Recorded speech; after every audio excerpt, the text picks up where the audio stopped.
Hello everyone, welcome to my channel competition tips. आज हम discuss करेंगे एलटी ग्रेड इंग्लिश के सिलेबस के बारे में कि इंग्लिश के सिलेबस में क्या क्या आता है। सिलेबस को जानने से पहले हम ये जान लेते हैं कि इसकी एलिजिबिलिटी क्या है। एलटी ग्रेड में आप एलिजिबिलिटी का क्राइटेरिया सिर्फ यही है कि आप बीएड हों और साथ में आपने ग्रेजुएशंस की हो। ग्रेजुएशन किसी भी सब्जेक्ट से आपने की हुई हो, सारे अलग अलग सब्जेक्ट की वैकेंसीज में आती हैं।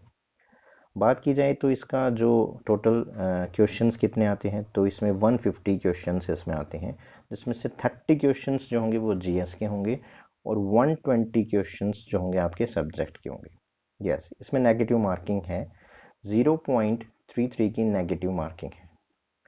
अब एल टी ग्रेड एक नया एग्ज़ाम है, सिर्फ एक ही बार हुआ है। एल टी ग्रेड 2018 ही कंडक्ट हुआ था और अब जो होगा एल टी ग्रेड 2021 में ही कंडक्ट होगा एक नया।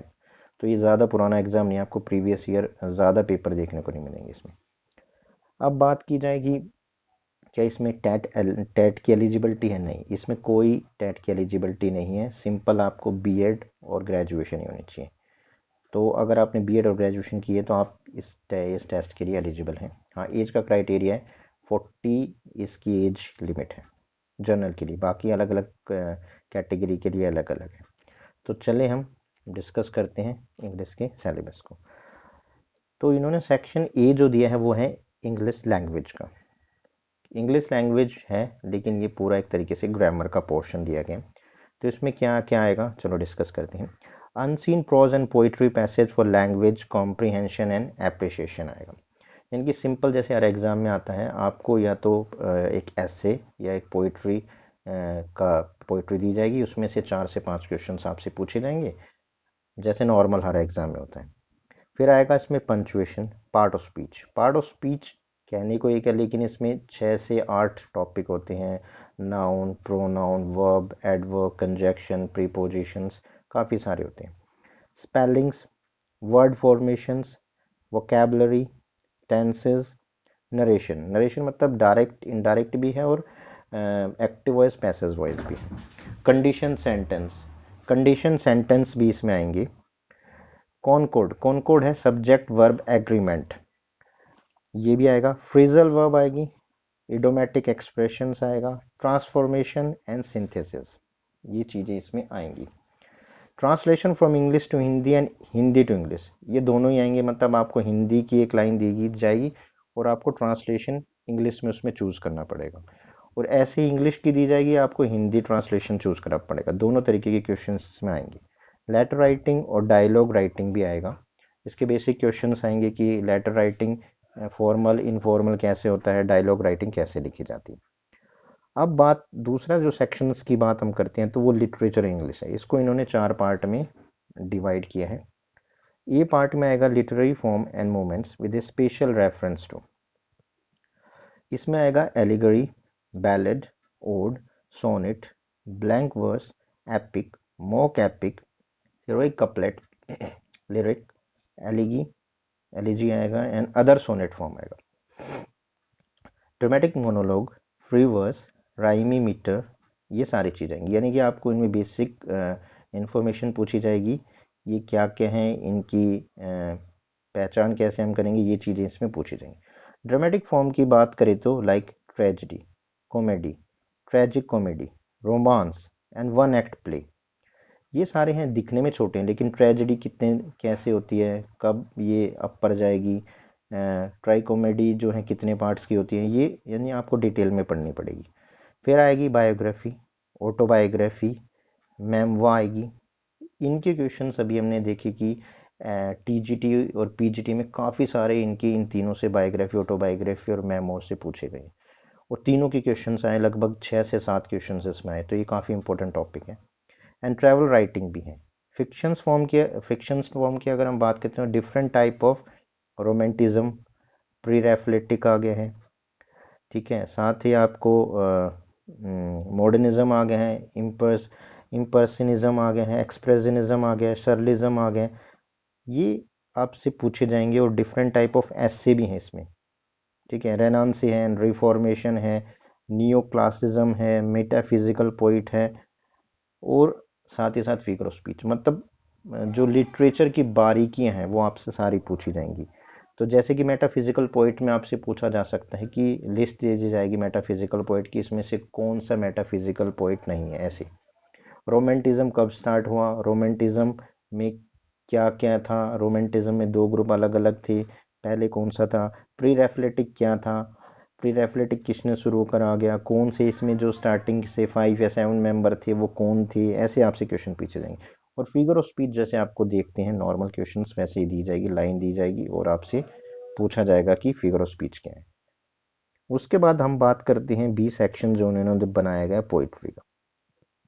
अब L T grade TGT PGT UP का जो है उससे थोड़ा सा बेटर है, क्योंकि टीजीटी पीजीटी में आपको एक राइटर दिए गए हैं, आपको पूरा पढ़ना पड़ता है उस राइटर के बारे में, लेकिन इसमें स्पेसिफिक मेंशंस किया गया है कि कौन से राइटर की या कौन से पोइट की क्या हमें पढ़ना है। तो ये थोड़ा बेटर हो जाता है हमारे लिए, उससे अच्छा हो जाता है और हमें पता है कि इसमें से क्वेश्चन आएंगे। अब बात करते हैं कि शेक्सपियर की कौन सी है, तो शेक्सपियर की सोनेट नंबर 29 है। इसका टाइटल इसकी फर्स्ट लाइन ही है, जैसे कि when is discourage with A Fortune and man eyes. और सोनेट नंबर 138 है दूसरा, when my love swear that she is a made of truth. जैसे कि आपको पता है कि ये सोनेट नंबर 29 और 138 है, तो इनकी जो पहली लाइन है वही सोनेट का नाम भी हो जाता है, तो ये शेक्सपियर की है। उसके बाद मिल्टन की बात करें तो उसकी फेमस है ऑन इज ब्लाइंडनेस आएगी, और दूसरी आएगी पैराडाइज लॉस्ट। तो पैराडाइज लॉस्ट पूरी नहीं आएगी, बुक 1 आएगी, और वो भी लाइन 1 से 26, यानी आपको प्री डिफाइन कर दिया गया कि 1 से 26 की ही आएगी, पूरी नहीं पढ़नी आपको। जॉन डन की बात करें तो कैनोनिजेशन है, कैनोनिजेशन है, ये काफ़ी फेमस पोइम है।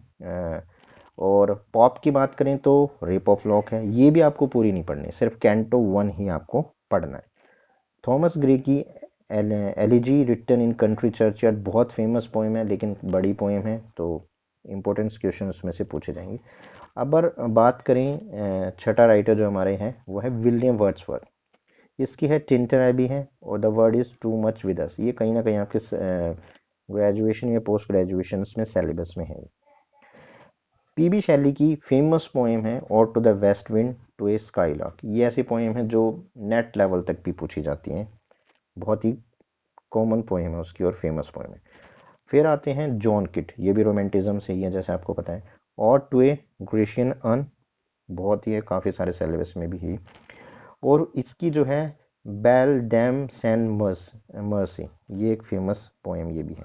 टेनिसन की बात करें तो ब्रेक ब्रेक ब्रेक, और ये है यूलिसीज। रॉबर्ट ब्राउनिंग की जो ड्रामेटिक मोनोलॉग के लिए फेमस है माई लास्ट डचेस, बहुत बार पूछे जाते हैं इसके क्वेश्चंस, और ये है प्रोस्पेस। और फिर आते हैं अनरोल्ड की डॉवर बीच और मेमोरियल वर्सेस हैं। W.B. येट्स की जो है वो सेकंड कमिंग, और दूसरी पोएम जो है वो सेलिंग टू बेंजाटियम है। और T.S.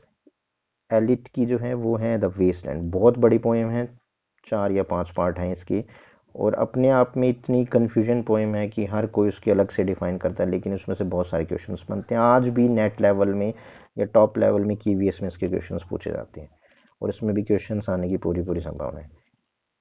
अब आ गया है A.H. ओडन की है इन मेमोरी ऑफ W.B. येट्स, यानी कि W.B. ईस्ट खुद भी हैं और उनके लिए ओडन ने पोइम भी लिखी है W.B. ईस्ट के। टेड हग की बात करें अगर हम तो करें क्रोएलाइट्स हैं। फिलिप्स लर्किन की है वांट, वाइटमैन की है ओ कैप्टन माय कैप्टन, जो उन्होंने अब्राहम लिंकन के लिए लिखी थी, बहुत फेमस पोएम है। एमिली डिकन्सन की बात करें तो सक्सेस इज काउंटेड स्वीटेस्ट, यानी कि उससे पूछो जो सक्सेस नहीं हुआ कि जीत का क्या होता है, ये इसमें एमिली डिकन्सन की इस पोएम में हमें पता चलेगा। रॉबर्ट फ्रॉस्ट की है बर्चीज और स्टॉपिंग बाय द वुड, ये है। और रविंद्रनाथ टैगोर की भी, यानी कि इंग्लिश राइटर भी अब आ गए हैं इसमें, है गीतांजलि की है 11th और 12th, तो 11th है लीव द चैंटिंग और उनकी 12th है फ्रूटिंग गैदरिंग, यानी इनकी 2 पोएम है। फिर जूइस पोइट जो है निज़िम एजिकल की है नाइट ऑफ द स्कॉर्पियन और फिलोसफी, ये भी आपको कहीं ना कहीं सिलेबस है ग्रेजुएशन पोस्ट ग्रेजुएशन में देखने को मिली, और ये पहले साइड 12th की में भी थी। कमला दास की है एन इंट्रोडक्शंस, और ए के रामानुजन की है ओबिचुरी, ये भी बहुत फेमस पोएम है। और डर्क वॉलकॉट की है a far cry for from Africa, a far cry for Africa, ये एक नई पोएम है, थोड़ा सा इतनी इजी आपको नहीं मिलेगी।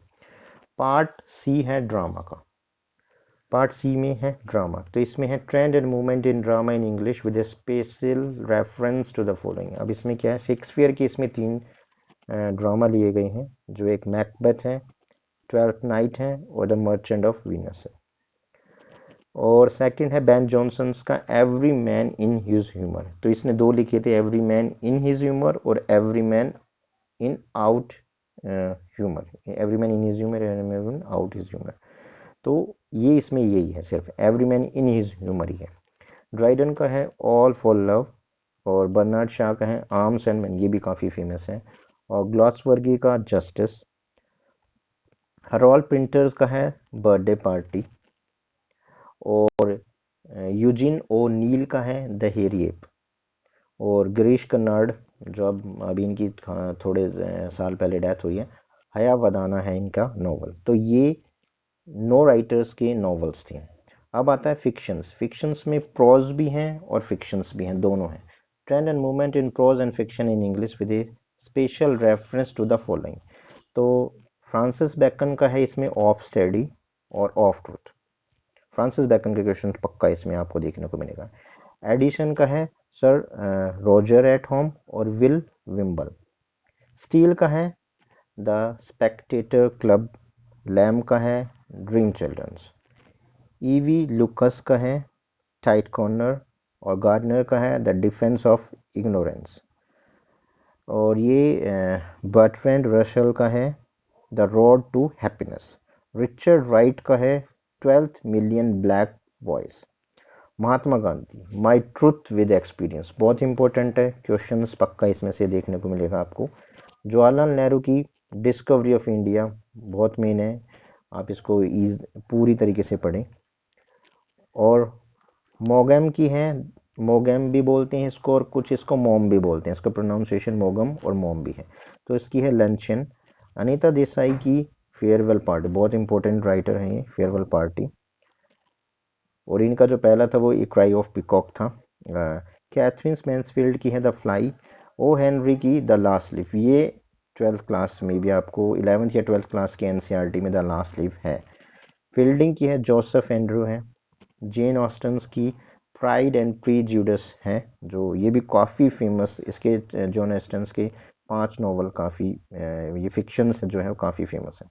डिकन्सन्स का ग्रेट एक्सपेक्टेशन, बहुत इंपॉर्टेंट राइटर है डिकन का great expectation. Hardy the mayor of the Casterbridge, चार्ड the mayor of the Casterbridge, बहुत ही मोस्ट नॉवल है कि इसमें पूछा जा सकता है आपसे कि भाई उसकी 5 विल कौन सी थी हिचार्ड्स की, ये क्वेश्चन आ जाएगा कि इनमें से 5 में से कौन सी नहीं थी, ऐसे कह रहे हैं।